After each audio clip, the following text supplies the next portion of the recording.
Hi friends, welcome back to my channel. Today recipe pasta.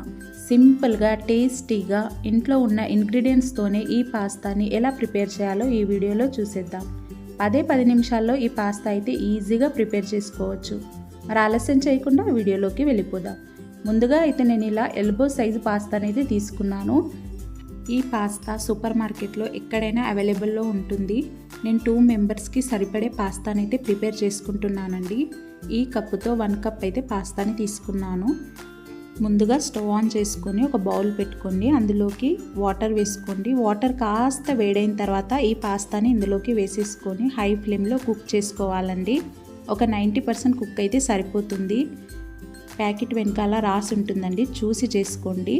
ఇప్పుడు ఒక బౌల్లోకి తీసేసుకుందాము. ఇప్పుడు ఇదే బౌల్లోకి కాస్త ఆయిల్ని వేసుకోండి. ఇలా ఆయిల్ వేడైన తర్వాత 1/2 టీ స్పూన్ వరకు జీలకర్ర వేసుకోండి. అలాగే సన్నగా కట్ చేసుకున్న మీడియం సైజు ఆనియన్ని వేసుకోండి. ఇలా లైట్ బ్రౌన్ కలర్ వచ్చేంత వరకు వేయించుకోవాలి. ఇప్పుడు ఇందులో సన్నగా కట్ చేసుకున్న ఒక 2 పచ్చిమిర్చిని అయితే వేసుకున్నాను. అలాగే సన్నగా కట్ చేసుకున్న వెల్లుల్లిని కూడా వేసుకొని ఇలా లైట్ గోల్డెన్ బ్రౌన్ కలర్ వచ్చేంత వరకు ఫ్రై చేసుకోండి. ఇప్పుడు ఇందులోనే 2 మీడియం సైజు టమాటోస్ని సన్నగా కట్ చేసుకొని వేసుకున్నానండి. టమాటో ముక్కలు సాఫ్ట్గా ఆయిల్లోనే కుక్ అవ్వాలి.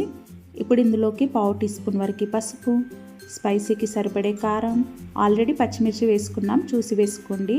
అలాగే రుచికి సరిపోయే సాల్ట్, 1/2 టీ స్పూన్ ధనియా powder, 1/2 teaspoon garam masala, 1/2 teaspoon pepper పౌడర్ని వేసుకొని బాగా మిక్స్ చేసుకోండి. ఇందులోనే మీరు జీరా పౌడర్ని కూడా వేసుకోవచ్చు. నేనైతే ఇక్కడ వేయడం లేదు.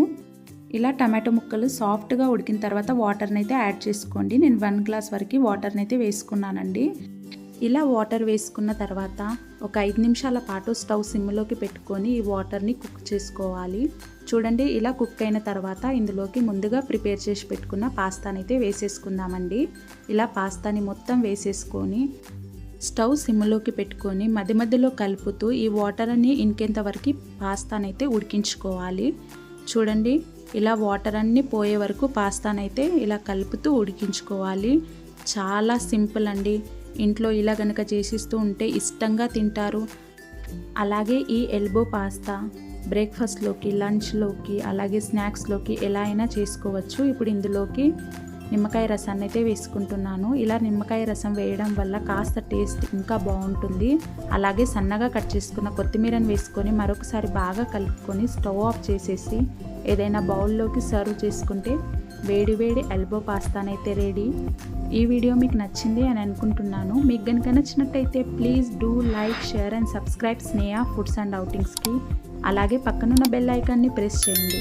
అలా చేస్తేనే నేను పెట్టిన ప్రతి ఒక్క నోటిఫికేషన్ మీ వరకు వస్తుంది. Thank you.